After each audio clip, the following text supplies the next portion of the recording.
Supreme court का चंडीगढ़ के mayor चुनाव में ऐतिहासिक फैसला आया है। हम सब ने देखा कि किस तरह से चंडीगढ़ के चुनाव में साफ साफ था कि 20 वोट इंडिया गठबंधन के थे, 16 वोट बीजेपी के थे। 20 में से 8 वोट किस तरह से इंडिया गठबंधन के वोट गलत तरीके से इनवैलिड डिक्लेयर कर दिए गए और इंडिया गठबंधन के कैंडिडेट कुलदीप कुमार को हारा हुआ डिक्लेयर कर दिया गया, बीजेपी के कैंडिडेट को जीता हुआ डिक्लेयर कर दिया गया। मामला जब सुप्रीम कोर्ट में गया तो सुप्रीम कोर्ट ने बहुत जल्दी सुनवाई करके और आज जो पूरा जो प्रोसेस भी था, किस तरह से माननीय सुप्रीम कोर्ट ने सारे बैलेट पेपर मंगाए अपने पास, बैलेट पेपर खुद देखे और आज रिजल्ट डिक्लेयर कर दिया। ये मुझे लगता है कि भारतीय इतिहास के अंदर शायद पहली बार हुआ है। हम सुप्रीम कोर्ट का बहुत बहुत शुक्रिया अदा करते हैं कि इतने कठिन समय में आज जो देश के अंदर जो हालात हैं, पूरा डिक्टेटरशिप चल रही है, जनतंत्र को कुचला जा रहा है जगह जगह, सारे इंस्टीट्यूशंस जो हैं वो एक तरह से कुचले जा रहे हैं, रौंदे जा रहे हैं। ऐसे में सुप्रीम कोर्ट का ये जो फैसला है ये बहुत मायने रखता है जनतंत्र के लिए और जनतंत्र को बचाने के लिए ये सुप्रीम कोर्ट का फैसला बहुत अहम है। इंडिया गठबंधन, इसलिए हम सुप्रीम कोर्ट का बहुत बहुत शुक्रिया अदा करते हैं। इंडिया गठबंधन की ये बहुत बड़ी जीत है, पहली जीत है, बहुत बड़ी जीत है और बहुत बड़े मायने रखती है। एक तरह से उन लोगों से छीन के लाए हम लोग ये जीत। उन लोगों ने तो चोरी कर लिया था ये चुनाव, उन लोगों ने तो वोट चोरी कर लिए थे, लेकिन हमने हार नहीं मानी। हम आखिरी समय तक लड़ते रहे, संघर्ष करते रहे और अंत में हमारी जीत हुई। तो ये पूरे देश के लिए, इंडिया गठबंधन के लिए बहुत बड़ी जीत है और बहुत बड़ा संकेत देती है देश को। जो लोग कहते हैं कि बीजेपी को हराया नहीं जा सकता, बीजेपी को हराया जा सकता है, एकता से हराया जा सकता है, अच्छी प्लानिंग और स्ट्रेटेजी से हराया जा सकता है और मेहनत से हराया जा सकता है। ये इस चुनाव के नतीजों ने साबित कर दिया। तो मैं इंडिया गठबंधन के सभी पार्टनर्स को बहुत बहुत इसके लिए बधाई देता हूं। चंडीगढ़ के लोगों को बधाई देता हूं, जिनको चंडीगढ़ के लोगों की एक तरह से जीत हुई। चंडीगढ़ के लोगों ने तो नतीजा यही दिया था कि भाई इंडिया गठबंधन का कैंडिडेट मेयर बनना चाहिए, लेकिन उन्होंने चोरी कर लिया चुनाव।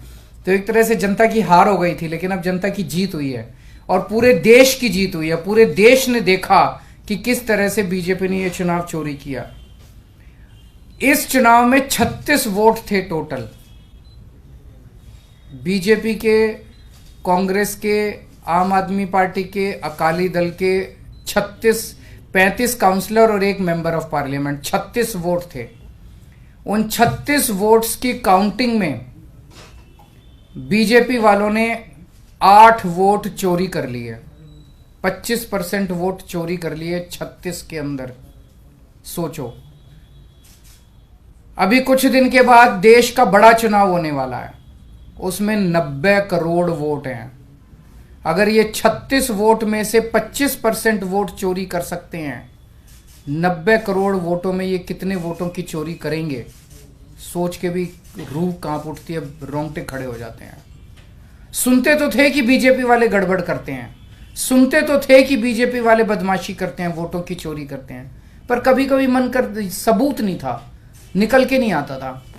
आज कैमरे वो लेते हैं, अवतार लेते हैं, भगवान अपने तरीके से इस तरह से करते हैं। इनकी किस्मत खराब थी कि चंडीगढ़ के चुनाव के वक्त सीसीटीवी कैमरे लगे हुए थे और सीसीटीवी कैमरों के अंदर इनका सारा का सारा रंगे हाथों ये लोग पकड़े गए, सारा इनका कुकर्म पकड़ा गया।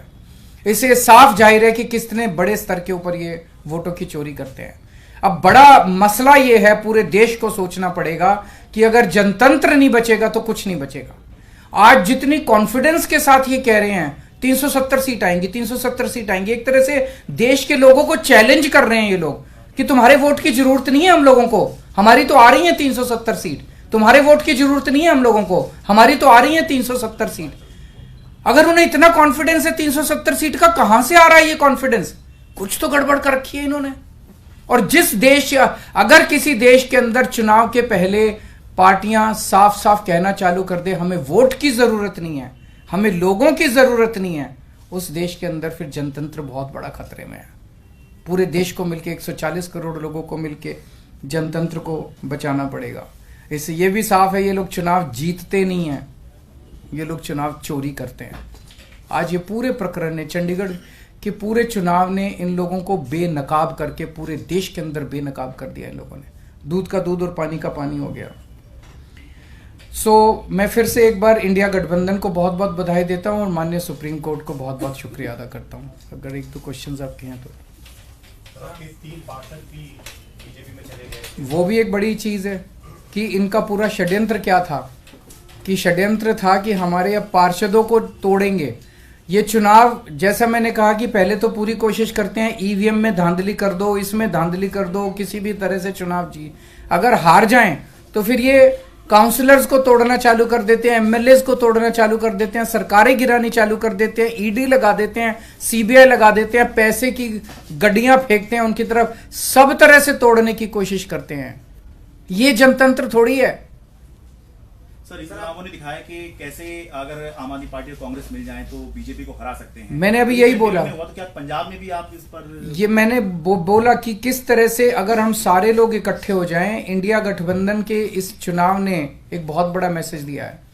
जो लोग कहते हैं कि बीजेपी को हराया नहीं जा सकता, बीजेपी को हराया जा सकता है अगर हम संगठित हो जाएं, एक हो जाएं, स्ट्रैटेजी से काम करें और मेहनत करें, हम बीजेपी को हरा सकते हैं। हमने ये चुनाव में हरा के दिखाया है। पंजाब में फिर सोचेंगे दोबारा से? नहीं, वो स्ट्रैटेजी जीतने की स्ट्रैटेजी है, आप उसमें चिंता मत करो, उसमें जीतेंगे। अभी कई सारे राउंड्स ऑफ डिस्कशन हो चुके हैं और काफी अंतिम स्टेज पे बाकी चीजें पहुंच चुकी है। बहुत जल्दी अनाउंस होगा उनके साथ गठबंधन। आपने पंजाब का क्लियर कर दिया, अकेले बाकी सारी चीजों पे बात हो रही है, बाकी सारे स्टेट्स में बात हो रही है और कई सारे राउंड्स ऑफ डिस्कशन हो गए हैं। काफी अच्छी बातचीत चल रही है और काफी एडवांस्ड स्टेज पे है। बहुत से आपके साथी हैं जो इंडिया अलायंस की बस में चढ़े तो थे लेकिन धीरे धीरे उतरने की कोशिश कर रहे हैं। सबका अपना अपना वो है। मैं आज आपको लगता है कि उनको देख आज के जो रिजल्ट उनको उम्मीद जगी होगी और वो वापस आ सकते हैं? जो लोग देश को बचाना चाहते हैं उन सब लोगों का इंडिया गठबंधन में स्वागत है। सर आपको लग रहा है लार्ज स्केल रिगिंग भी लोकसभा के समय ये अपोजिशन को, इंडिया ब्लॉक को अब डर है, जिस तरह का पिछले कुछ दिनों में घटित हुई हैं चीजें? देखिए, ईवीएम को लेके बहुत प्रश्न उठते रहते हैं। जैसे मैंने बताया, इनकी मल्टीपल स्टेजेस हैं।